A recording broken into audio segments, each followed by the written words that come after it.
I'm Michelle. And welcome to Little Bandology. Episode, I don't know. I believe it's 7. Episode 7. Season 2. And this episode we've sort of teased for the last couple of episodes. We have with us a special guest interviewing with us this particular, I'm saying evening, it really doesn't matter, whenever you're listening to it, Dr. Nikki Driver.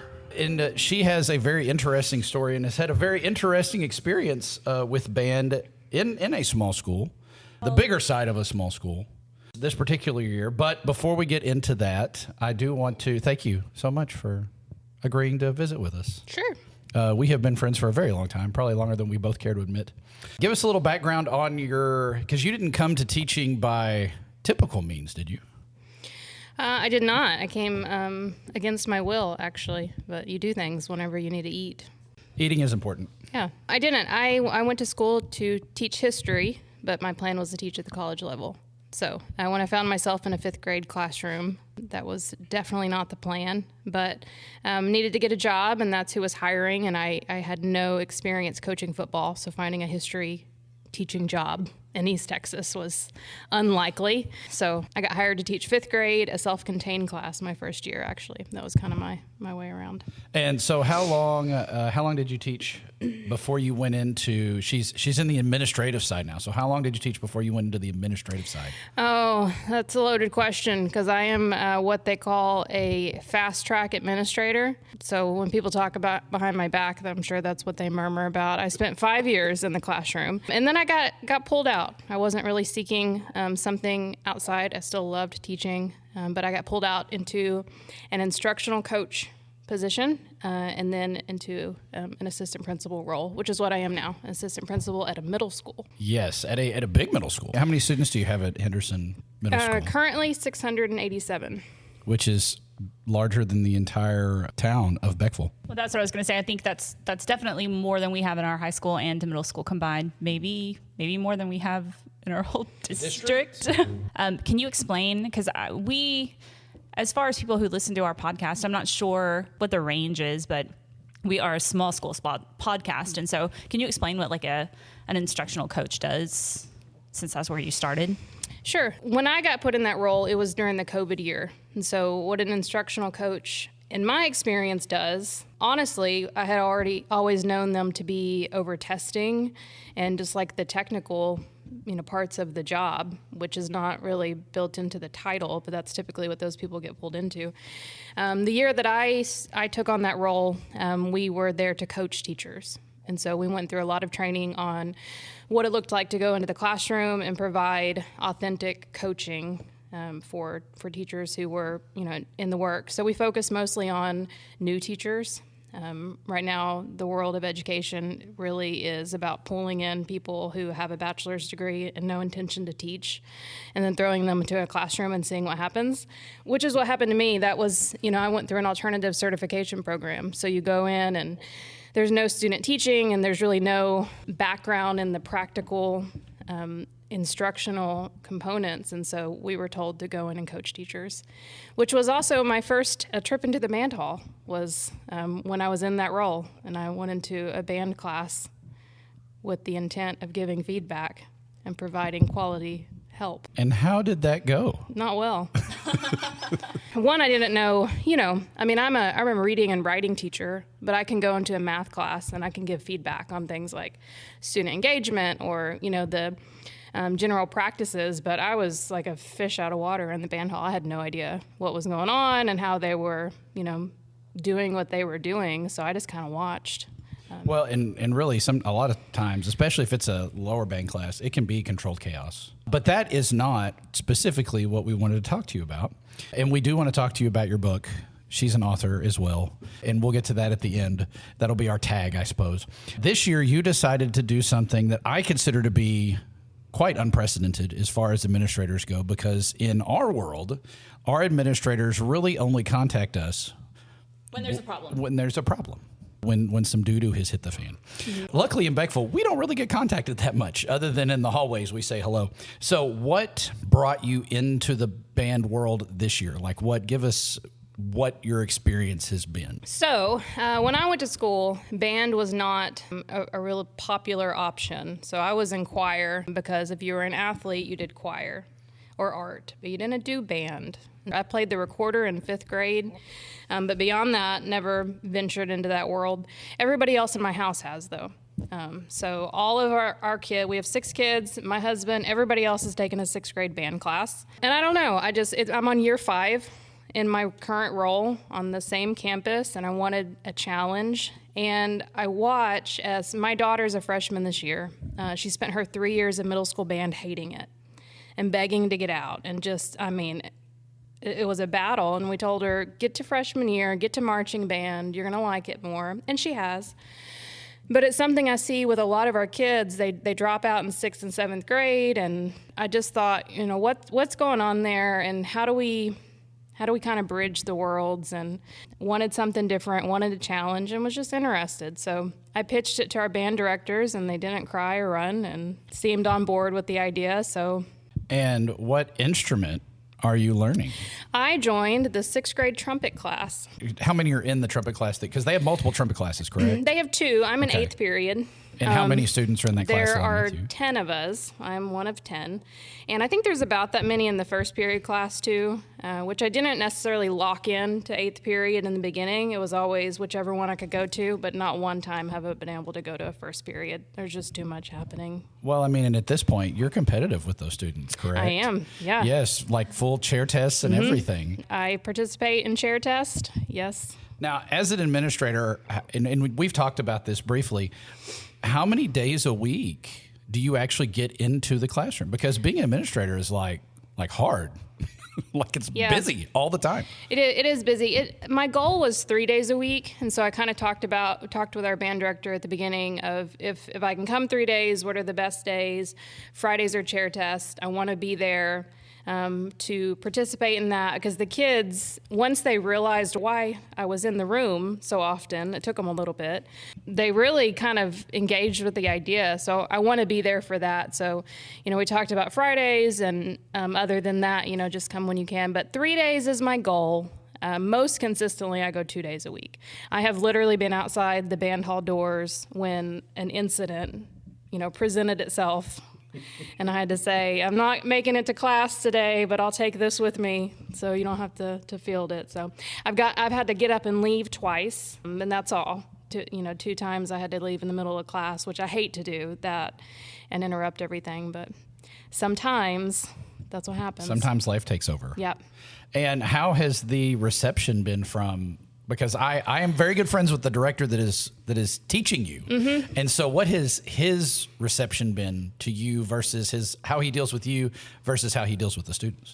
I think that I don't know who was more disappointed in my lack of musical aptitude, he or my son, because they really thought I was going to be better at it than I was. And when I struggled so much, I can't even tell you how much I've struggled with this. I think they were a little disappointed. He's been very encouraging, and he's a fantastic teacher. I've told him you need to get some bonus points on your T-test for this, because, that you really see in this setting the teaching and just the instructional skill come through, because really you have a combination of kids in the room who are, 40 years old and trying really hard, and some who are playing the instrument that their older siblings have played, and so they have some familiarity with it. And then the kid who has absolutely no interest at all in doing this, but art class was full, and he doesn't want to sing, and so here he is. And just the way you engage all of those kids. So he's been great. I've been able to learn a lot about music and a lot about learning through the process. And I think we're only, 3 months in? But I think it has been the single best professional development of my career that I have gone through. It's been quite an experience. How have your kids reacted to... Yeah, I know you said that your son was disappointed in you, but how have they reacted to your practicing at home and your improvement? Has there been any funny reactions, or can you talk about that?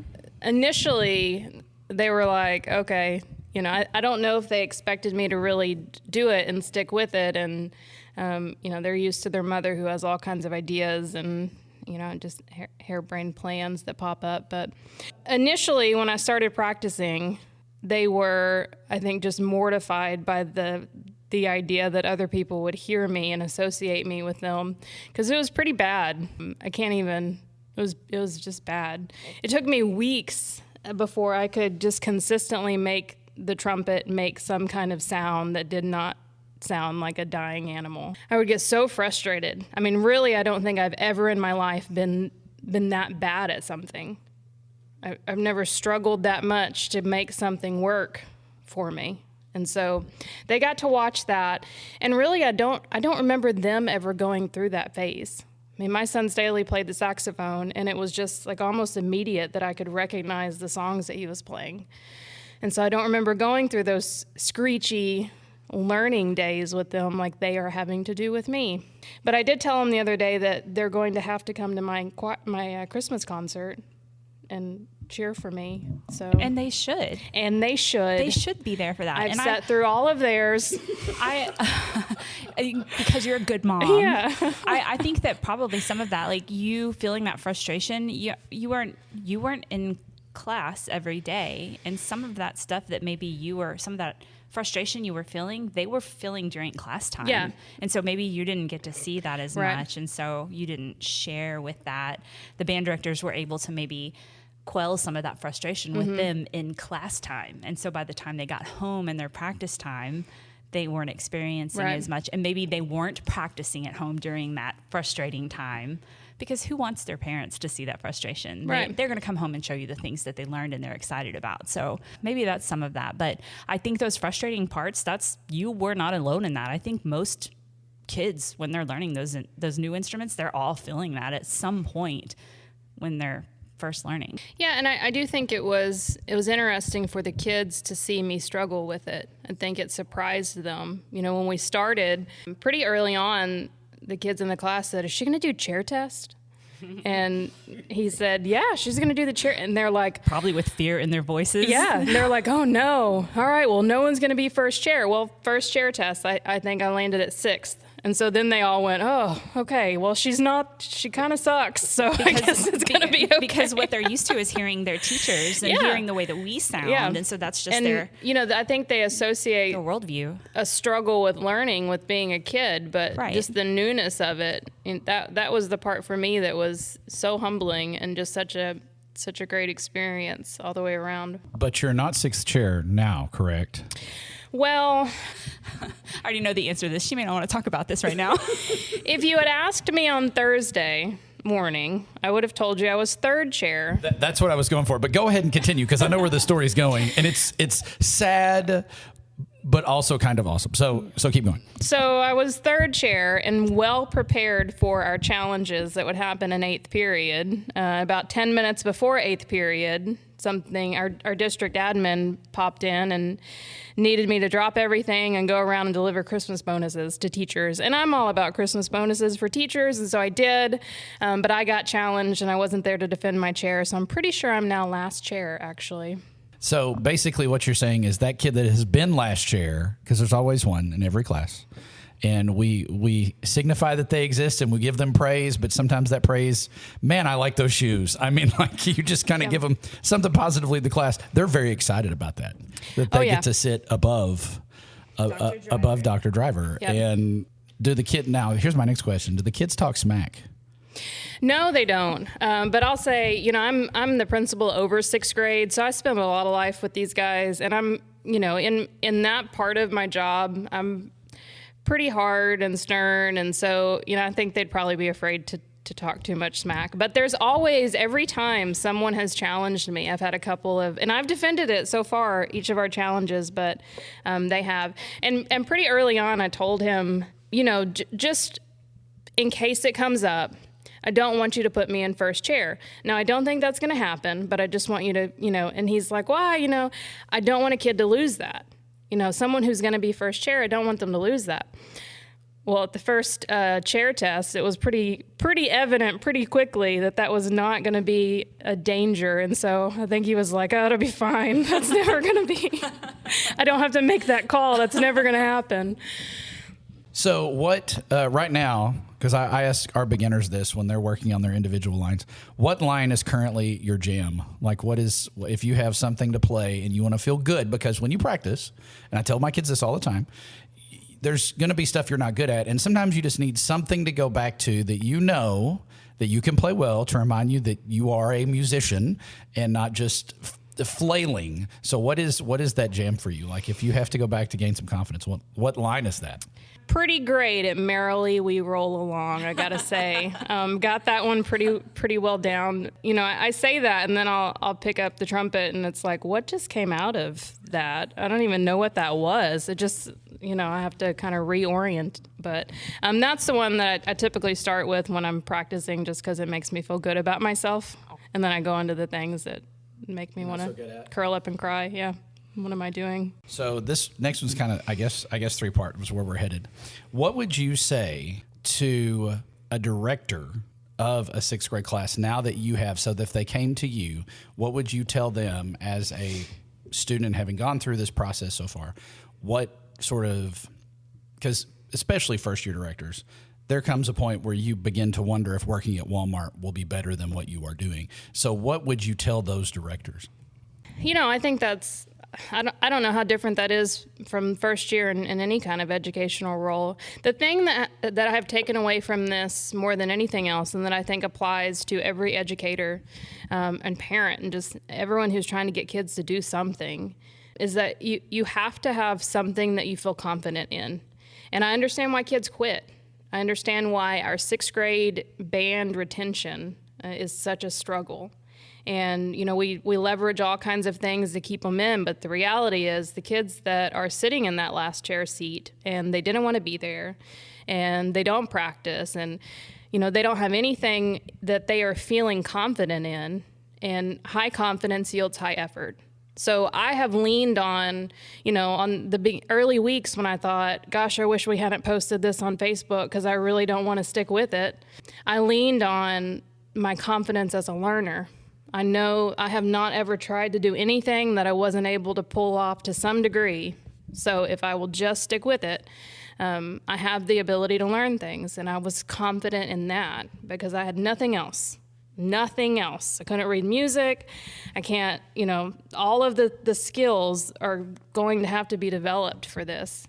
Can't figure out what to do with my hands. Like arthritis is not helping this situation. Everything's working against me in this situation, but I'm confident in my ability to learn. And so I think it's just that you have to find something that kid can do while they're developing those skills. And so we have a kid who, he's not a great trumpet player, but by God, he's going to go close that door every day. He's going to go get up and, can I go close the door? Like that's his thing. And I feel like I haven't asked him, but I feel like our teacher recognizes this, and it's the reason he doesn't close that door, because it gives him a purpose in that room every single day. He's going to get up and he's going to go close that door, and he's doing something, and he's contributing to the needs of the group. And so I think it's just that. Anywhere in education, if you can find a way to leverage a kid's confidence, give them something they can lean into while the other things kind of fall into place, then do that. And then if not, you make them a band manager and you go on. Give them a role. I'm going to say we had a kid that we inherited him when we got to Beckville.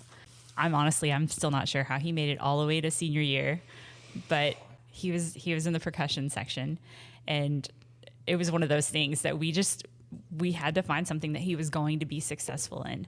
But honestly, he was like one of the most positive kids in the section. And dang it, he could play the mess out of some triangle.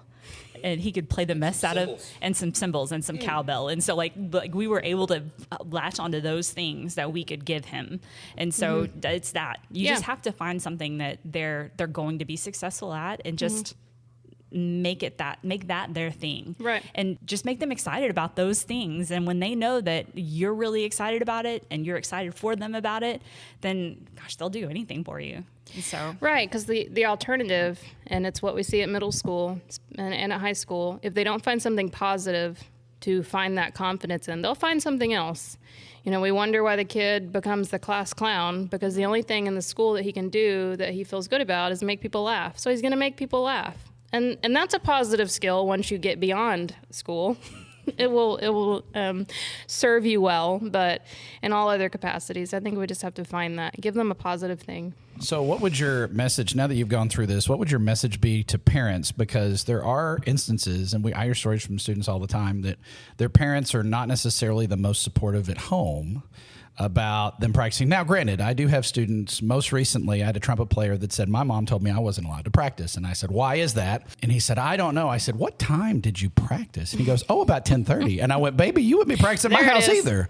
But what would you say to these parents of these students in the 6th grade who are going through this process just like you are, knowing that there is a learning curve involved? I've talked to several of them lately, actually.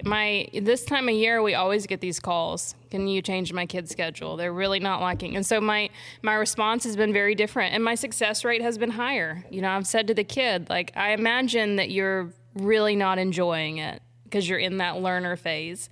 And then to the parent, I know that what you're hearing at home, I mean, there's nothing in you that wants to encourage your kid.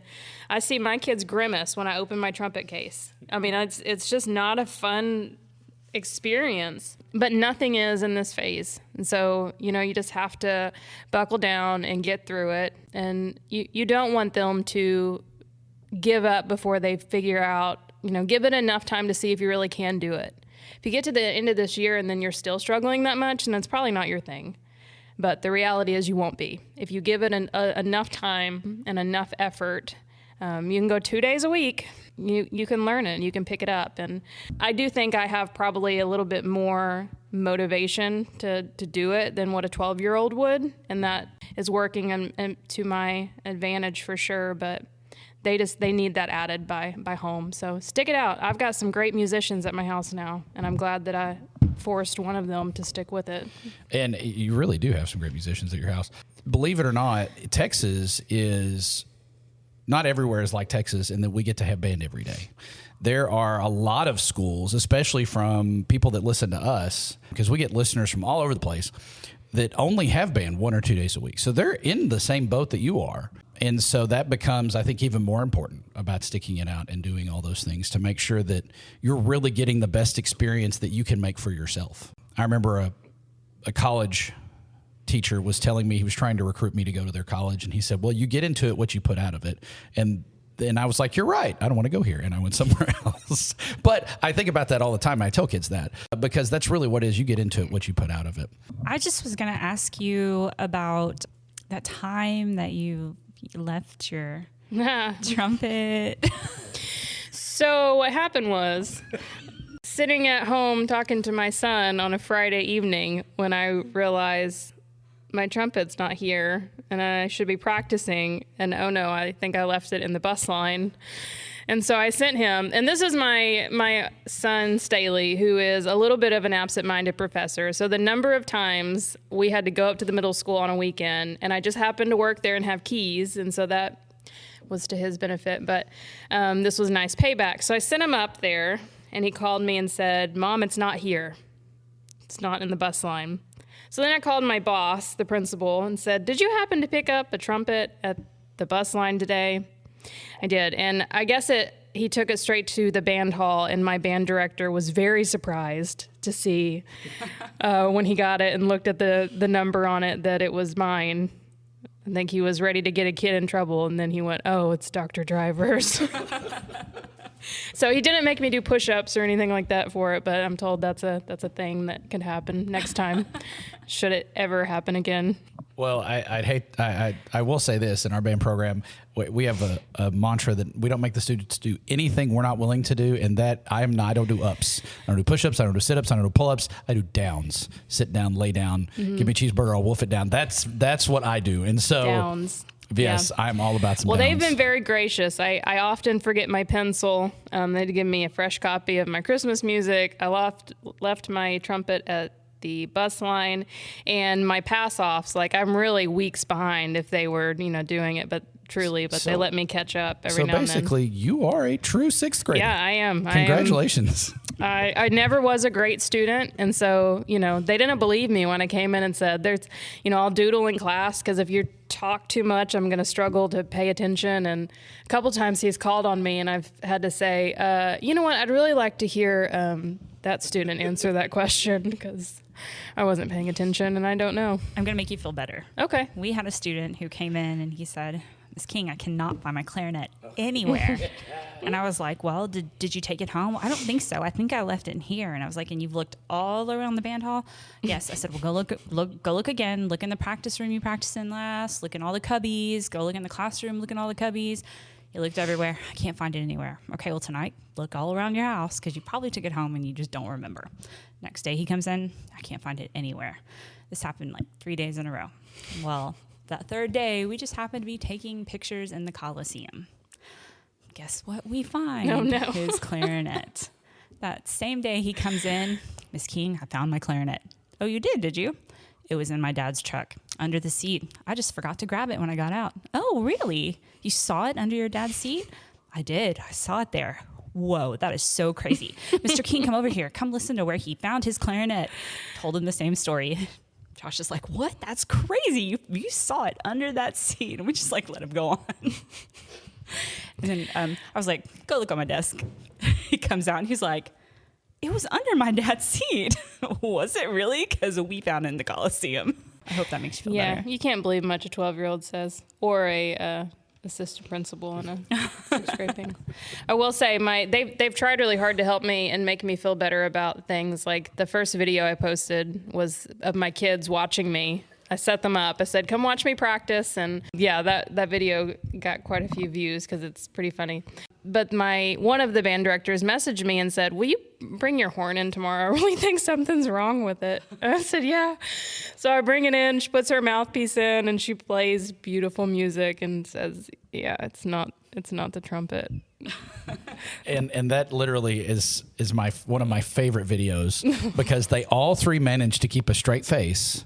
And you got done and you said, well, what do you think? And they were so positive, even though I could tell your daughter was like, I'm on video. I gotta commit to this. Yeah, they're just like, oh God, they're gonna associate me with her. Two of them were positive. My percussionist I said, it's good, right? Or something, and he just said no. Which was also, I know that this is a big no-no, but I let them all play my trumpet at some point. And I didn't feel terrible when Lucy, who plays the flute, could make some kind of music, and Staley, who plays the saxophone, could make it do something. But when my percussionist got on it and made it sound better than I was like, man, I really am bad at this. There's no reason he should be able to do this better than I can, but not anyway. Well, going from this is, we're going to change gears just a little bit because I do want you to talk very briefly about your book. Now, if you are offended by any kind of language, this is where you stop your podcast.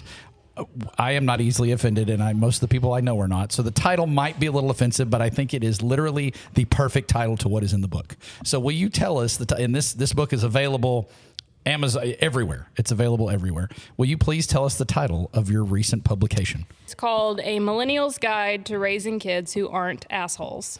And I love it so much. So tell us a little bit, just very briefly, about how you came about, because I know you set your goal to do this, and I love that. And being goal-centered is something we talk about a lot, whether it's band-related or anything related. So I think that's sort of where this becomes very important to us and to our listeners. What possessed you to do this?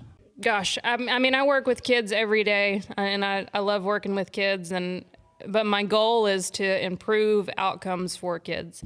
And between 7 and 4, 5 days a week, there's only so much that you can do, and it really comes back to parenting. And not that I think I have it all figured out. My kids are assholes, but the goal of the book is just to point out the things that sometimes we don't think about, the things we overlook or we take for granted. Targeting millennials, which I am, an elder millennial, because we are not elders. We are. We are not there yet. No, ma'am, because we're close to the same age. No, ma'am, we are not elders. My hands and knees say otherwise, but okay. But, you know, I grew up listening to my peers say, I want my kids to have better than I have. And when I grow up, I'm never going to say this to my kids. And then I got there and went, oh, gosh, I got to back up on that, because there's really a reason that our parents did this. And the shift that we see just in parenting, kids haven't changed. Parents have changed. And that's creating a very, very different generation of people that lack resilience and grit. And character, and so it targets those things from the perspective of everything must be taught. My son took it to his speech class the other day. He gave a speech on how humans are devolving, and he took my picture as a visual, and he put a piece of paper over assholes and put jerks on it so that he could bring it to school. So that's a parenting win when you write a book that your kid can't even take to school because it's got to be censored. That's always good indeed. And we're not going to give too much of away that's in the book, but we cannot recommend it enough. It's a great read. It's really an easy read. I don't know. It just sort of, it registers, and I am not a reader. Michelle will tell you I am not a reader.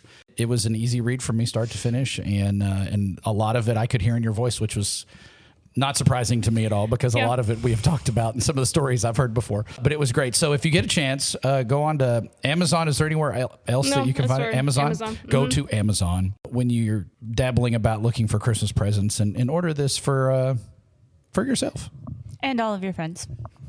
And your children's parents. No, don't do that. Part of the idea was that it would be a really good baby shower gift. So, you know, it's got some. And I'll say that, you know, I used a similar, when you talk about goal setting, to me, a big part of reaching goals is accountability. And so as hard as it is, when I really want to do something, I'm going to make some kind of public proclamation, which is why I started out at the beginning of the year putting this, you know, trumpet class journey, not just on my Facebook page, like they put it on the middle school Facebook page, because otherwise I knew I'd want to quit. It was going to get hard. And the same thing, you know, I'm writing a book. I'm going to publish it in June. And I need that for myself to know other people are going to say, she said she was going to do this. Did she do it? And that accountability piece, I think we are often so afraid of, and we miss that, but it's very high leverage. And you're currently working on another book. I am. Correct? June 2026. 2026. And what is the title of that book? That one is called Raising Weirdos. Field guide. My favorite title. Yeah. Field guide for parents of quirky kids or something like that. I've gotten a lot of inspiration from the band hall, actually. Man, I'm not surprised at all by that. I feel like that one is written about our children.